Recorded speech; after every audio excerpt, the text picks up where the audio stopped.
guest edition. And today I'm joined by the amazing Jaemie. I'm just going to add him to the live.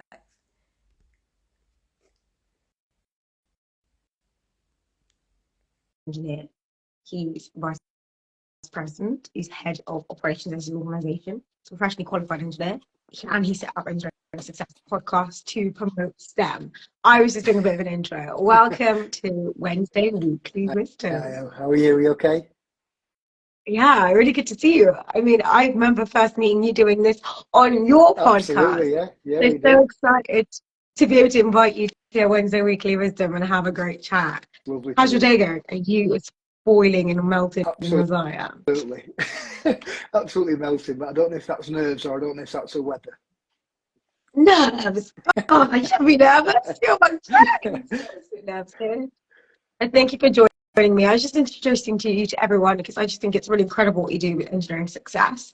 Like you interviewed me, but you interviewed so many different people trying to, I guess, show the different pathways to engineering and all the various different types of people who do engineering. So what actually initially inspired you to set engineering success up? Well, what it was, to be fair, was went into schools as a STEM ambassador. So did like mock interviews and networking, all that type of thing, promoted engineering, did some speeches. And I realised that you can only actually hit a certain amount of people. So if you go to a school in your local area, you're probably hitting 30, 40, 50 young people and trying to impact their life in a very short space of time.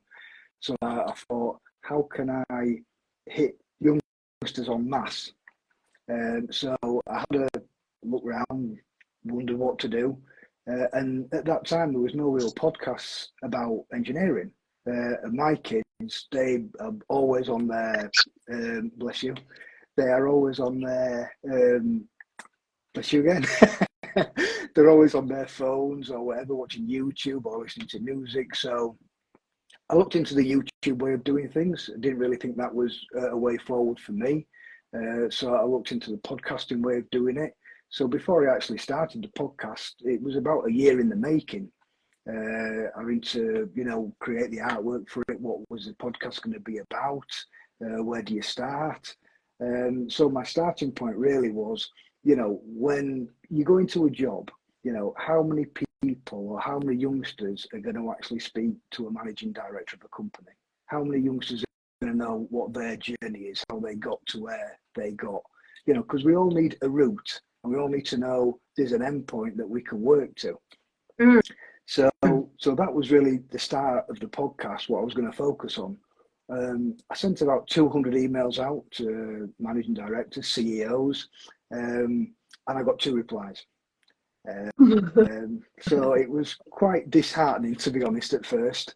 2 replies, 2 really, really good replies. One from Douglas McCormack, who at the time was the CEO of WYG, and he was very enthusiastic.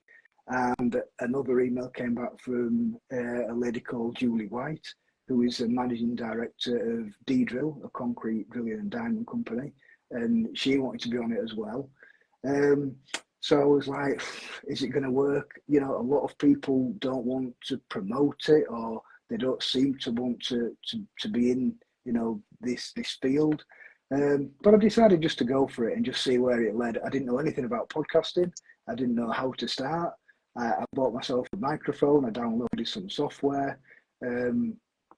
I organised a meeting with Douglas, who was my very first guest, at his London office. In the conference room. So we sat and spoke for about an hour on different subjects. And that's really how it started. And then further to that, the podcast sort of like evolved because I became aware when I started interviewing more people that the people I was reaching out to, well, we needed to have a more diverse guests from underrepresented groups. Do you know what I mean? They're the people that we need to get into engineering, So then people always levitate to people like them, visual role models, people they can hear. So that's why it's now evolved into the podcast that it is today, where I interview lots of different engineers, all different industries, all different groups, and we just follow their journeys, whether it be the middle, the start, towards the end, just to give people an insight into engineering is so different. You know, everyone's got such an amazing story, and everybody that's on the podcast is just a huge role model, you know, and somebody to look up to, and somebody to say, look, I can achieve that. Like your story, you know, you started in engineering, you know, look at you now, you know, you're on CB, Biz, you're on GMB, talking about AI, you know, and we need to see people out there promoting engineering, being involved, getting the youngsters involved, seeing people like yourself that they can aspire to be like you know, aspire to be on television, aspire to be a presenter, but not forget where they are, which is an engineer at heart, you know, that's what it's about really for me. Love that. I love that, first of all, you were going out into schools, you were doing something practical, and you realised there was something that wasn't going to really scale up your return on your investment, I would call it in engineering terms. And you're like, how do I do this? Your brainstorm, you spend a year incubating this idea, and you give it a go, and you try it and see how it works, and it's clearly become really successful. But I like that, actually hearing the behind the scenes of it. Yeah. Because often we look at all the people who are doing really cool things. You have so many cool guests, like, you know, I'm always looking like, oh my God, the people that I think are inspirational and awesome. And you get all these really cool people all give up their time and talk to you and share their stories and, you know, all the kind of ins and out of their journey to where they are. And that's incredible. But it's also good to see that it didn't happen overnight. You had like this process. No, and it didn't. That's even more inspirational sometimes, isn't it? Yeah, and it didn't nearly happen. You know, I actually went down to London the night before I interviewed Douglas. And I was just sat in the hotel on my own, and I thought, should you really be doing this, Jaemie? You don't have a clue about podcasting. You know, you're not an interviewer. You know, and I thought, you know, if I was to leave and not go, do you know what I mean? I could just apologise and I just carry on with my work and just keep doing what I'm doing. And I thought, no, you know, there's a bigger picture here.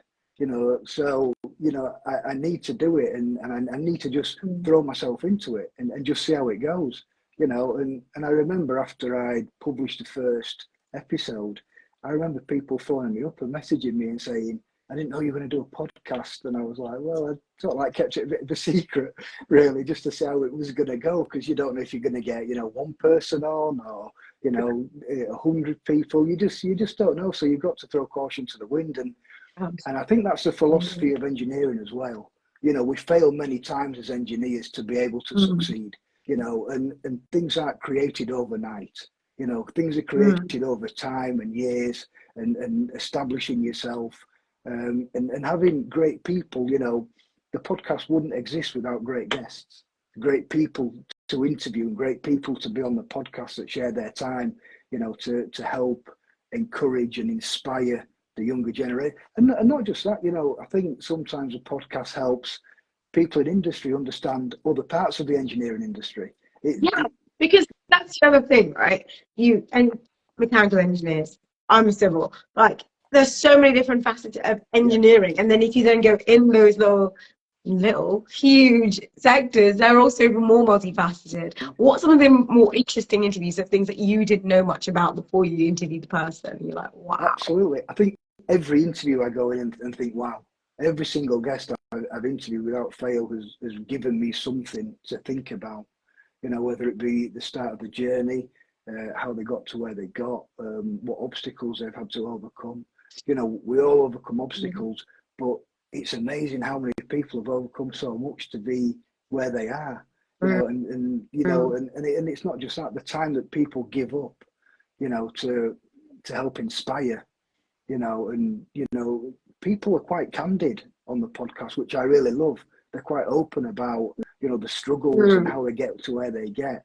You know, and it's just amazing to hear every story of every person, and it makes you realise how actually interesting engineering is, because a lot of people think it's boring, you know, and it really isn't boring. Do you know what I mean? It's a spectacularly interesting place to be, with really amazing people inside it. Now, I'd be remiss not to ask you about your journey to engineering. You've asked so many people about their journey to engineering. So you're on the other side now. Tell me about your journey to engineering. Yeah, my journey started you know, when I was at school, I didn't really consider engineering as a job. I didn't really consider anything as a job, to be honest. I was happy being a kid and playing out with my friends and kicking a ball around. Yeah, I had Lego, but I didn't really build any structures. You know, I was more building ramps for my car to go over because I was into Evel Knievel and all that sort of stuff. So, you know, it was never, you know, engineering was never sort of like there for me. And then at school, we had to do like a work experience placement for 3 weeks. And I just ticked a box, which was a draftsman. And it was actually an architectural draftsman. So I went there for 3 weeks and I just loved it. I loved how precise you had to be, because this was going back when you're on the drawing board with ink pens and blue pencils. I just found it so intense how perfect your drawing had to be, because it was on tracing paper, so it was really difficult. If you made a mistake, you had to start again. You know, so for me it was just amazing, and I had such a great experience with these two guys that were in the office, and I went out surveying with them, and then we came back and we did some drawings of the land, and it was just amazing. And then just by chance, I was walking past the school job board, and there was a job for trainee draftsman. So I wrote a letter, because obviously back then it was all letters and post. I wrote a letter to the company and I got a reply asking me to go for an interview. I went for an interview and I got the job. And I consider that the luckiest break I ever had. Was the managing director of that company. It was just a small drawing office, but the managing director of that company, for some reason, just liked me and just took to me. Wasn't bothered about any grades that I got, any GCSEs, didn't even ask about that. Just spoke to me, told me what they did, asked me if I'd be interested, and it just seemed just like an amazing thing to do. And was offered the job, and I took the job, and that's how my journey started, really, as a trainee. But it was actually RC detailing. So I was a trainee RC. Sorry. Tell me more about that. So reinforced concrete detailing. So when I first started there, so you started with instructors. Yeah, instructors. Yes. Okay. Yeah. So when I first started there, I didn't know anything. So I walked in on my first day and I had a brand new drawing board, brand new pens, brand new set square. Everything was brand new, and I was like, this is just unbelievable. And I remember the managing director introducing me to the office, and he said, right, you know, this guy's going to be in charge of you. He's going to give you some work. So this guy comes over and says, right, we're reinforcing a swimming pool. Could you draw a section through the swimming pool using these GAs? And I thought, what on earth's a section? What is he talking about? I haven't got a clue what he's talking. He could have been talking a different language to me. I just didn't get it at all. And so I went over to him after I plucked up the courage, because he was quite a big lad. And I said, what's a section? And he sort of like threw his hands in the air. He's like, oh my gosh, guys, what are we employing here? So he had to explain. We worked in somewhere. Who knows how to do a section of a general arrangement on their first day? Absolutely, yeah, and on the drawing board as well. You know. Oh my gosh! So not on an AutoCAD where you can basically splice through and it does it for you. Absolutely, you know. So then I learned how to draw, and I learned how to set out drawings, and I spent a lot of time in my first job actually writing and tracing drawings to get used to how we use the pens and stencils and such like. But it was a really, really good start to my career. Unfortunately, that company dissolved. So I was left without a job, and I'd started college. And obviously back then there's no internet. So I was like, right, what do I do? So I got the Yellow Pages, which you know what the Yellow Pages is if you're of a certain age. I do know what the Yellow Pages are. And I wrote to every single consulting engineers in the Yellow Pages in my area. So I wrote about 250 handwritten letters, handwritten CVs, and I just sent them out on spec to everybody. And I got an interview a month later at a company called Haste, which is actually now Sweco. They were having a big influx of people, so they had lots of people to interview. I met the director there. He took a liking to me enough for my job on the spot. So You must be the most likable person ever. You're just like, people meet you like, yeah, straight out of school, here's a job. I don't know what it is. I don't know if Here's a I don't know if job. my mum was paying them off. Do you know what I mean? At the time to get me out of the house. No, I think But it's a testament to your character. but Absolutely. but it was definitely something. So I've been very lucky in my career. You know, in that in certain companies I've been at the right place at the right time. You know, I was at the right place. You know, I was there. I wasn't there that long because I sort of like stand by my convictions of how a company is, and I think it's a good Mhm. lesson for everybody. I know back then's quite a long time ago, but I'd been there a year, and they gave me a pay rise. Like we had an annual pay rise, and my pay rise for the year was £250, which I felt was quite insulting. So I decided to leave because I just thought, well, if they're going to do that to me now, they're going to do it all through my career.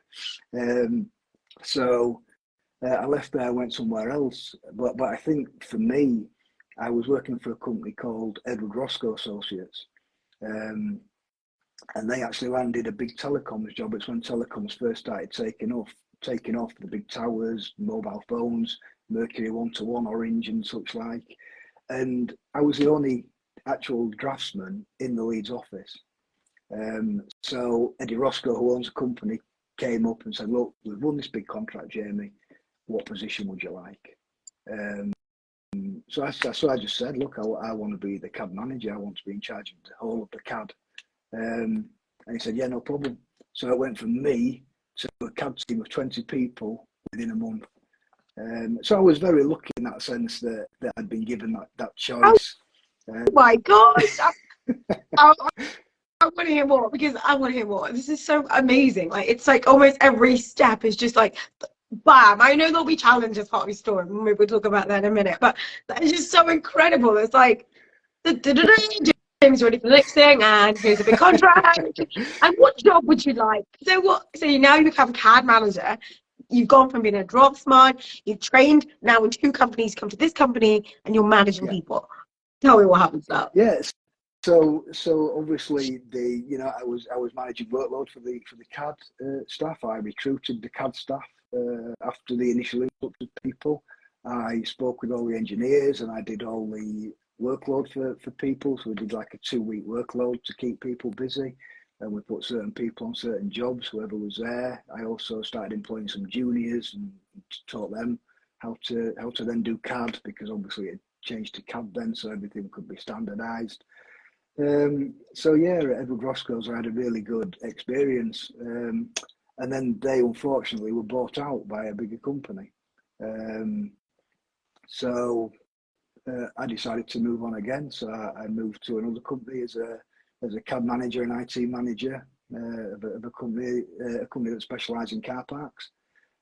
So I was forever changing my discipline, if you like. I started off structures, went more architectural, then I was doing telecoms, then I went to car parks. Which industry haven't you touched on?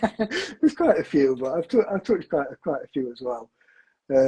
So the car parking one was really good, you know. So that was difficult because it was a small company and computers were sort of like very new.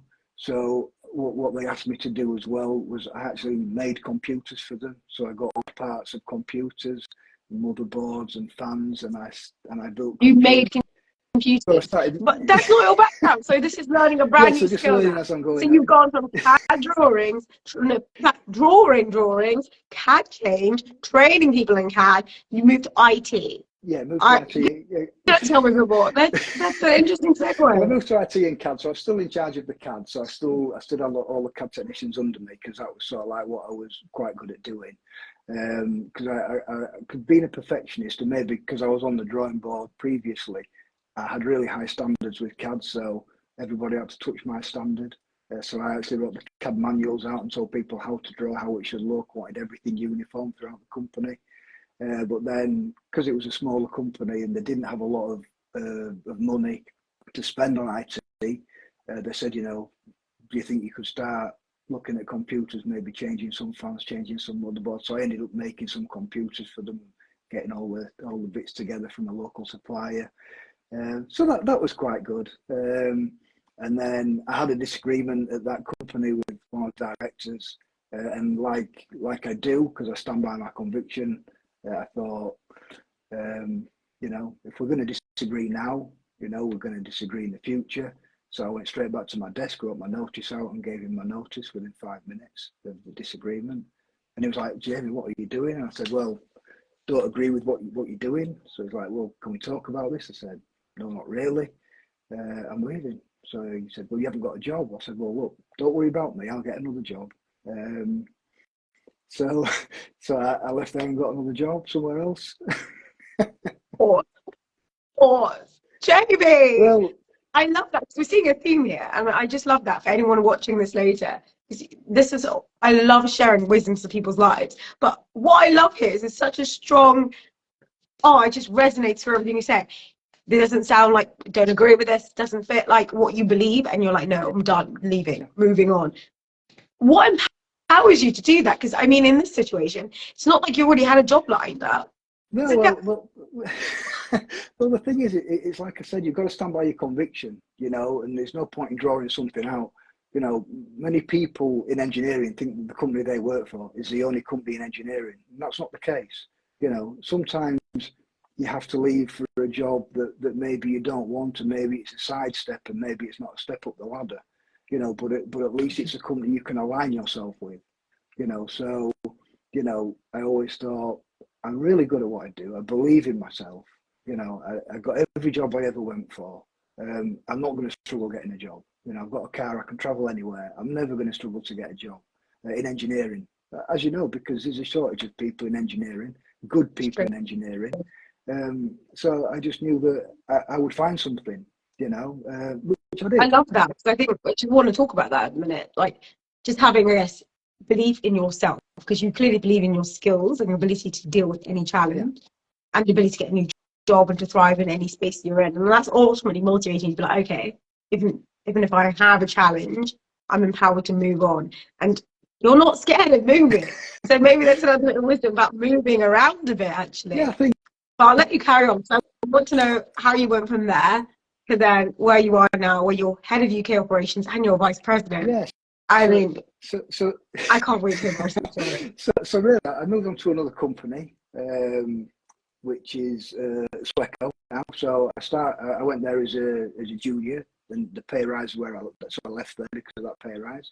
I actually went back when I was older as a cab manager there for the structures team. So I helped build that team because it was quite a small team at the time, but they had a lot of wastewater treatment works. And there's not many people that at the time could reinforce the wine glass water towers, which I was doing, the circular water towers. So we were doing a lot of that stuff and a lot of the manholes and the big water treatment works. Yeah. I was doing a lot of laboratories with explosive rooms, so metre thick concrete walls and such like. So I was there for about 4 years. And then I moved to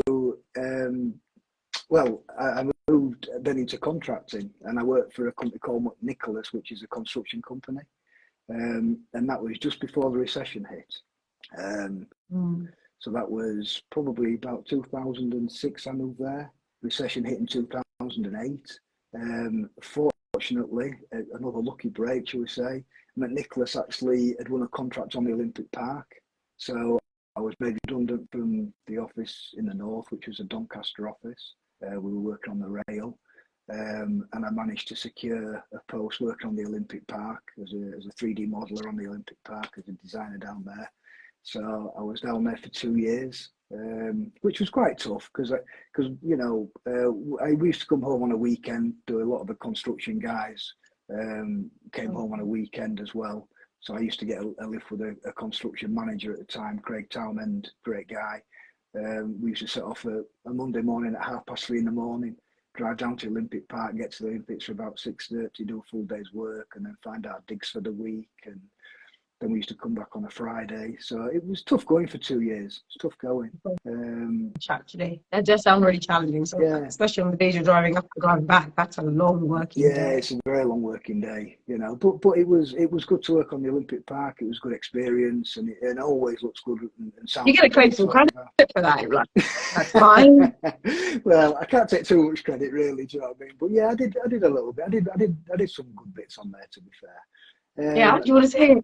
Sorry. Do you want to say what you did on it? Well, I was actually in charge of all the RC detailing for McNicholas. So anything. So you've gone back full circle back to structures and Yeah, doing reinforced concrete stuff. absolutely, yeah. So because they didn't have anybody that could specialise in that at McNicholas in London, there was myself and a senior engineer that was tasked with doing all the RC, whether it be manholes, culverts, retaining walls, whatever it might be. We did everything on that site, so we'd go out on the site and look what they needed doing, come back, have the survey points, and it was really good. It was a fantastic project to work on, and it was nice to be part of it. To be fair. But then I think another big break came in the company after. So I was forever speaking to agents and trying to get a job back up north, obviously where I live and where my family are.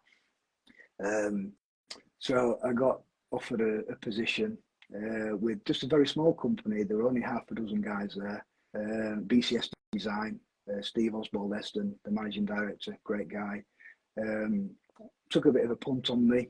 I took a massive pay decrease to come back up north after working in London, but it was the best thing to do for my family. I thought, belief in myself again. I'll get to where I need to get. It won't take very long. You'll soon realise what I can do. And so for BCS, we started to grow quite rapidly. Yeah. And yeah, Dave Brotheridge there, woohoo BCS. Yeah, That's it, Dave. Hi, Dave. Well done, mate. So we started to grow quite rapidly at BCS. We got some good wins and good contracts.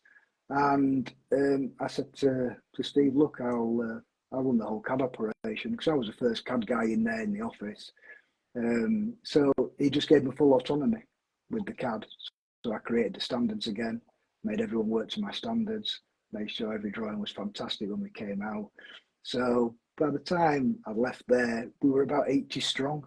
So that was within 5 years. You started as a dozen, didn't you? About a dozen when I started, and then there was about 80 when I left. Wow. How long was that? 4 years. So brilliant company. We had a great time there. Great engineers. We worked with some really good engineers. Dave Brotheridge being one of them, who was a graduate at the time. But everybody was on the same hymn sheet in that company. We really worked hard together, but we had a good laugh as well as engineers. So I suppose, given that autonomy, to run that part of the business, I had full autonomy on salary, bonuses, when people could come in and come out.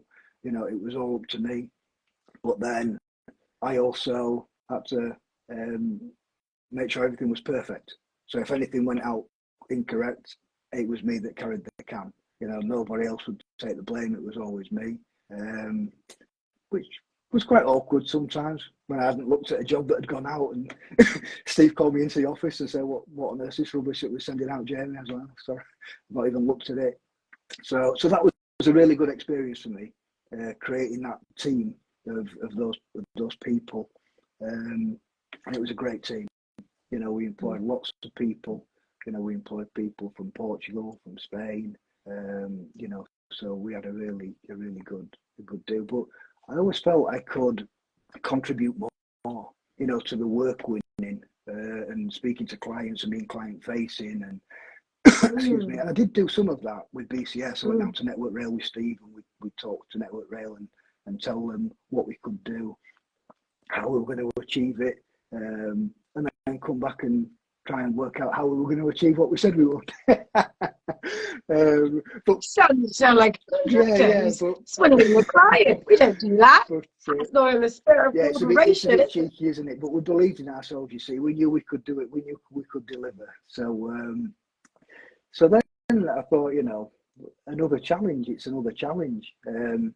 So Rebar Design and Detail approached me actually and said, we're looking to set up a business in the UK, and I said, I'm not really interested in that sort of thing.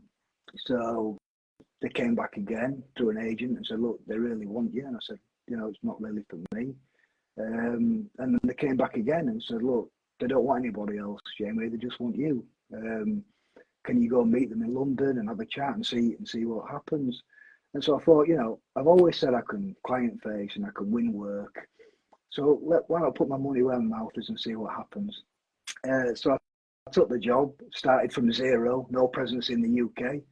And, now, we turn over £1 million, and that's within 5 years. So, so it's gone from something small to something quite big, or reasonably big, and full circle, because it's RC detailing. But instead of being a trainee, I'm now in charge. You start now. So yeah, it's been an interesting journey. I've had some unlucky calls, but I've also been lucky as well. But then you make your own luck as well in engineering. Like I said, if you're not happy, just move. And trust in yourself and believe in yourself to be able to move. Even when you don't have a big network, because back then there was no LinkedIn or no computers. It was just someone might have bumped into you, someone you might know. So, there's always options when you're an engineer. There's so many places you can go. I've done telecoms, I've done RC, I've done car parks, I've done railways, worked on the Olympics. Would that be a bit of advice? Because obviously you've industry hopped quite a lot. You've industry got a lot, and then you've been contractor, and then also been consultant design. So really, you've worked. Normally, I wouldn't have thought that's exactly what most people do. They kind of like the client, their contractor, their consultant, but you can mix. You're like, I'll be rail today, telecom tomorrow. Do you think that's the key thing that's been really like taking over line to get to where you are in like a career span? Yeah, I think very much so. Yeah, I think we might talk about it a bit more about the wisdoms. But one of my wisdoms today was going to be enjoy the journey. Do you know what I mean? People are so busy trying to get somewhere, become a senior or an associate or a director, and the enjoyment's the journey. The enjoyment isn't at the top. The enjoyment's the journey getting to the top. Because that's where all your experience comes from. So Jaemie, a question that I think is so important, which I don't think anyone really asked when you do these talks about inspiring the future about engineering. Have you enjoyed it? I've loved it. Do you enjoy it? I've loved engineering, which is another reason I do the podcast, because it's me giving something back to an industry that's been so good to me. And speaking to people, the guests, people like yourself, it enriches my life. Do you know what I mean? To be able to have you in my network, to have you one day in my network, Nikki, Ollie in my network, Mamta in my network. It enriches the person that I am, and it makes me better at my job, because I can take little skills from everybody that I speak to and see how they are with me and put that onto other people. Exactly. Like you've kind of already started talking about the wisdoms, and I'm sure you've collated a lot of wisdoms for all the engineers you've interviewed. So I'd love to hear more of your wisdoms, because I think that's just a perfect way to end in this. And I know you're gonna have so many for me, so I'm just ready to hear them. I'm ready to hear them. I have got loads, but I tried to push it down to 3. But networking is important. I think for anybody young, it's a network. One of the big bugbears that I have is we have lots of ways into industry, but we're still in this old school. You need 5 GCSEs, you need 3 A levels to become an apprentice. That's unobtainable for some people. For some people in poor areas, that's just never going to happen. Excuse me. I was very lucky, that I was given a chance, and the grades that I got were irrelevant. The guy just liked me, and he could teach me, and he took a chance on me. And I think we need to go back to that mindset, rather than making up certain rules or HR departments or looking for this and that. anybody can be an engineer. You know, you don't have to have 4 degrees to be an engineer. There's lots of different ways, and if you're passionate about something, you'll succeed at it. You know, so you know we need to encourage people, and now young people that maybe don't want to go to university or haven't done great in the GCSEs, they start networking and network with people who've got contacts. You know, you can just put something on LinkedIn. My friend here is looking for a job. Has anybody got anything? You know, and they will find that job. Do you know what I mean? It'll happen. You know, so networking is so important. Engineering, it's teamwork. We don't do anything on our own. And you're right. I guess it's probably much easier to do than when you were writing 250 letters back from the yellow pages. So, like, I guess you might as well maximize how much technology there is connecting us and get out there. Yeah. Well, get out there, get networking. Yeah, what else would you say to someone who's passionate or has caught the bug? Like, you know, they did their 3 weeks work experience. They've seen something really cool. Like, I want to do this, but I'm not sure. What would you say? I would say be curious about it and look things up. You know, there's a wealth of experience out there.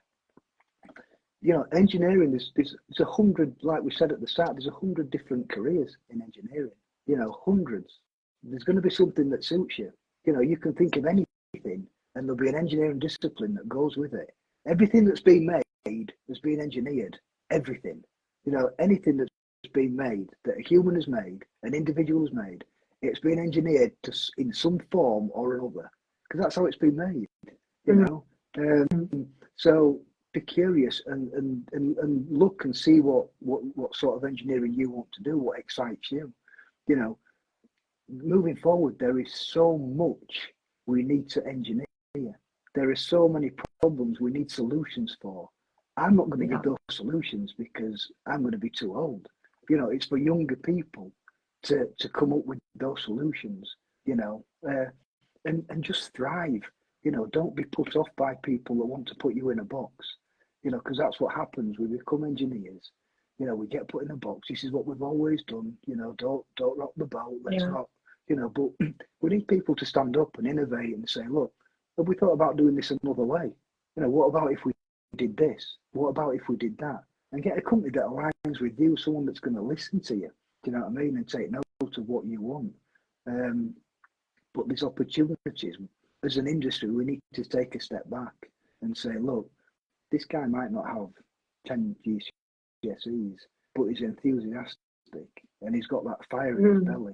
And I've taken on apprentices knowing that they're going to end up being great.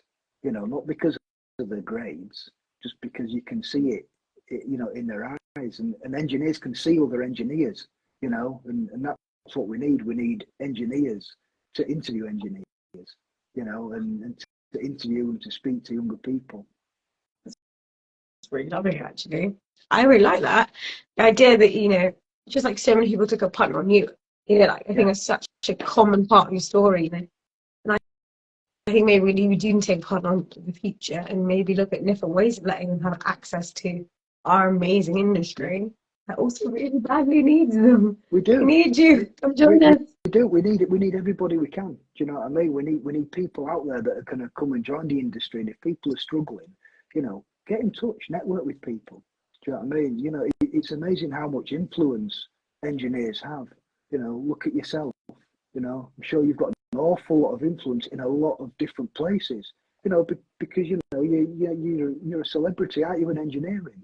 You know, but you know, it's not unobtainable to reach out to you and say, can you help me? You know, because you will answer everybody, because I know you will, because you're that type of person. And I'm the same. If somebody emailed me or connected with me, I would answer them. I might not do it within the first 2 minutes, but I would always answer and try and advise and say X, Y, and Z. You know, and that's what we need to do. You know, we need people that are going to stand up and be tall and be counted and say, yes, you know, we want to make this change. That's a lovely way of actually summarising it. We all need to stand up and be counted if we want to make this change. And we have big changes to make in society. Yeah. But each and every one of us have got to play our part. And you've been playing your part with engineering success in everything you do. So to finally have you on the other side and hear your whole narrative, your whole story to your career, which is phenomenal, eclectic. I love it. Because it just shows people just how rich, we say engineering is rich, but how rich it really is. Thank you for It's coming to been share your brilliant. story It's today. been a pleasure And to be on the. thank I'm you honoured for to be on the sharing your show. wisdom. I'm so chuffed to have you. It's It's been been brilliant. fantastic. Thank you so much. Yeah, thanks very much for your time. It's been great to be part of it all. Oh, thank you. Thank you. Thank you. Thank you. I can't wait to do another one of these. Maybe talk about something different. Absolutely. Really interesting. Yes. Absolutely. Taking too much time to my career's too long. That's a problem. No, your career is really interesting. I'm so glad we got to double into all the different. You've done so many different eclectic things. It's really interesting to talk about and see how you did it. Thanks for being so wonderful and sharing your story. I'm sure everyone's going to love this when I put it on YouTube and interact with it. Yassi, amazing. Thanks. Already people love it. Thanks for Thanks, Ayo. It's been great to speak to you. Great to catch up with you as well. Absolutely. Catch up again soon. Absolutely. Thanks, guys. Bye for now. Bye.